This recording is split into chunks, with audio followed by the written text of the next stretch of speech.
Kemungkinan DNA orang Yahudi telah meresap ke Indonesia dengan jalan yang begitu unik dan tak terduga. Sebuah kisah menarik membawa kita pada petualangan seorang pedagang Yahudi bernama Ishaq ibn al-Yahudi dari Oman pada abad ke-10.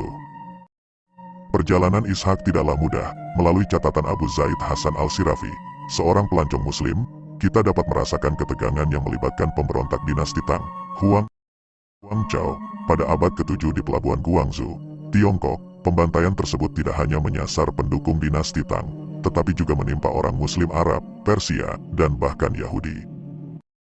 Pelabuhan Guangzhou menjadi simpul perdagangan vital yang menghubungkan Timur Tengah, India, Asia Tenggara, dan Tiongkok. Rombongan dagang yang hendak menuju Timur Tengah, India, dan wilayah Asia Tenggara harus melintasi semenanjung Malaya dan tinggal sementara waktu menunggu angin muson ke arah barat, yang dapat berlangsung hingga 6 bulan. Selama masa ini, komunitas-komunitas etnik mulai bermunculan di semenanjung Malaya.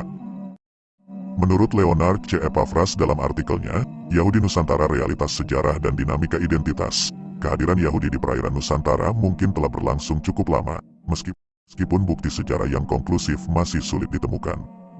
Bauk ibn Syahriar al-Ramhurmuzi, seorang kapten kapal Persia pada abad ke-10, meninggalkan jejak yang menggugah rasa ingin tahu.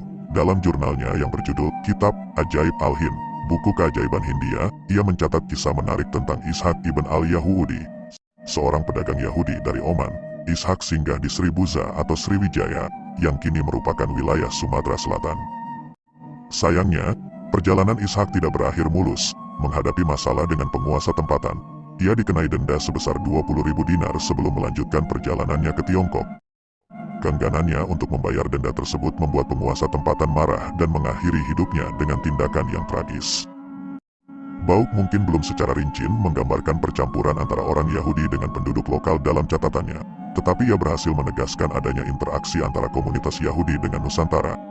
Menariknya, Sumatera menjadi pintu gerbang utama dalam jejak sejarah ini, seperti yang ditegaskan oleh Rusmin Tumanggor dalam karyanya yang provokatif, Gerbang Agama-Agama Nusantara, Hindu, Yahudi, Ru Konghucu, Islam, Nasrani, Kajian Antropologi Agama dan Kesehatan di Barus. Kota Barus, sebagai pusat pelabuhan dagang di Sumatera Utara, telah menjadi saksi bisu perjumpaan berbagai suku bangsa dari Cina, Yahudi, India, hingga Arab selama berabad-abad. Ekspor terkenalnya, kapur Barus, tidak hanya berperan sebagai pengawet jenazah, tetapi juga telah menciptakan reputasi internasional bagi kota ini selama 1000 tahun terakhir. Pertemuan antara orang Yahudi dan penduduk Nusantara semakin terlihat pada abad ke-15, menurut Tigor Anugrah Harahap, alumnus program studi Arab Fakultas Ilmu Pengetahuan Budaya Universitas Indonesia. Orang Yahudi telah menetap di wilayah Sulawesi. Dalam penelitiannya yang menarik, menelusuri komunitas Yahudi di Indonesia, Tigor mengungkap bahwa Sulawesi menjadi rumah bagi banyak orang Yahudi Marano. Orang Yahudi Marano adalah keturunan orang Yahudi yang memeluk agama Katolik setelah meninggalkan agama Yudaisme sebagai hasil tekanan dari pengadilan gereja Katolik Roma selama masa Inkuisisi. Meski telah memeluk Katolik, diskriminasi dan tekanan masih menyusul mereka, namun tidak betah tinggal di Spanyol atau Portugis.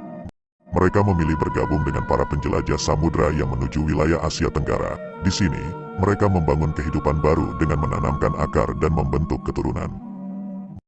Menariknya, beberapa keturunan Yahudi Marano kembali menganut Yudaisme, sementara yang lain tetap memilih Katolik. Bahkan ada yang kemudian menjadi pemeluk Islam, menciptakan mozaik keberagaman agama yang menarik di Indonesia. Di Indonesia, yang notabene memiliki jumlah penduduk Muslim terbesar, terdapat keberagaman identitas agama yang mencengangkan. Salah satunya adalah kehadiran komunitas Yahudi. Ternyata, jejak orang Yahudi di Nusantara sudah dimulai sejak berabad-abad yang lalu. Profesor Rotem Kouner dari Universitas Haifa, Israel, mengungkapkan bahwa orang Yahudi pertama yang menetap di Indonesia adalah seorang saudagar dari Fustat, Mesir, yang meninggal di Pelabuhan Barus, Barat Daya Sumatera pada tahun 1290. Penelitian Kouner sejak 2003 telah membuka tabir sejarah komunitas Yahudi di Indonesia. Menariknya, Kouner juga meyakini bahwa orang-orang Yahudi yang kemudian memeluk agama Nasrani ikut serta dalam rombongan kapal Portugis yang mendarat di Nusantara pada awal abad ke-16. Sejak itu, kedatangan orang Yahudi ke Indonesia terus berlanjut seiring berdirinya VOC pada tahun 1602 hingga abad ke-20.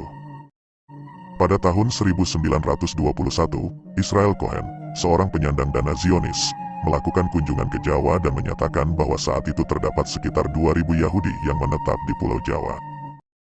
Munculnya komunitas Yahudi di Indonesia semakin terlihat pada tahun 1920-an dengan adanya Association for Jewish Interest in the Dutch East Indies dan World Zionist Conference, WZC, di kota-kota seperti Batavia, Bandung, Malang, Medan, Padang, Semarang, dan Yogyakarta.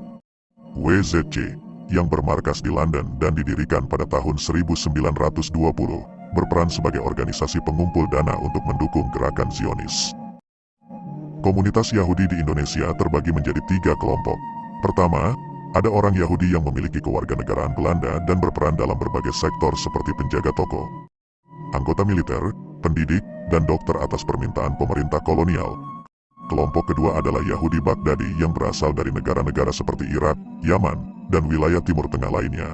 Mereka sebagian besar tinggal di Surabaya dan terlibat dalam kegiatan bisnis ekspor-impor, perdagangan tradisional, serta kerajinan kayu dan batu.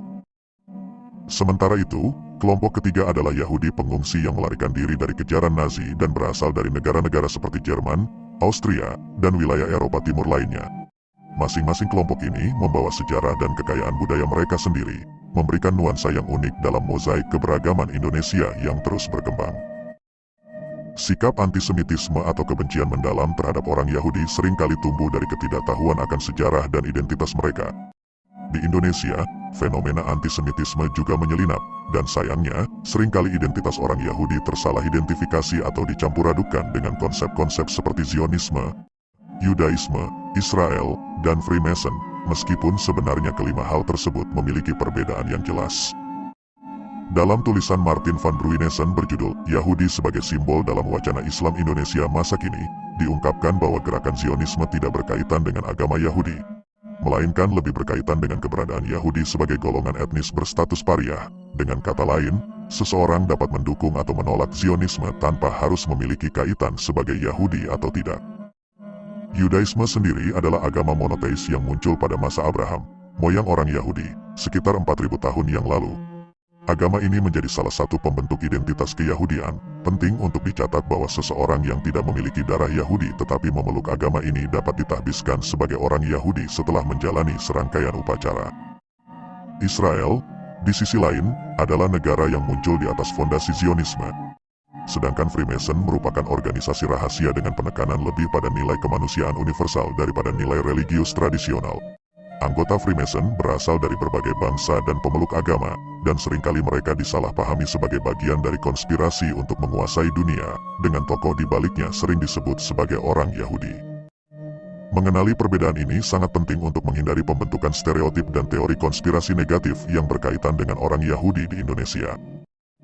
Sejarah menunjukkan bahwa bangsa ini telah menjalin hubungan lama dengan komunitas Yahudi, yang memiliki keberagaman identitas yang mirip dengan penduduk Nusantara. Penting untuk membuka mata dan pikiran, serta memahami bahwa keberagaman ini adalah kekayaan budaya yang harus dihargai, tanpa jatuh pada prasangka dan stereotip yang tidak beralasan. Kuncinya di disiplin itu, Re. Jadi kalau kamu udah memutuskan untuk terjun di suatu bidang, ya udah jangan berhenti, jangan stop. Jadi itu sih menurutku. Episode kali ini sampai sini dulu ya. Jangan lupa like, comment, share, and subscribe. Please. Kami harap Anda menikmati cerita sejarah yang kami bagikan. Jangan lupa untuk selalu mendukung saluran kami dan aktifkan pemberitahuan agar tidak ketinggalan video menarik lainnya. Sampai jumpa di petualangan kisah-kisah sejarah selanjutnya. Salam pecinta sejarah dan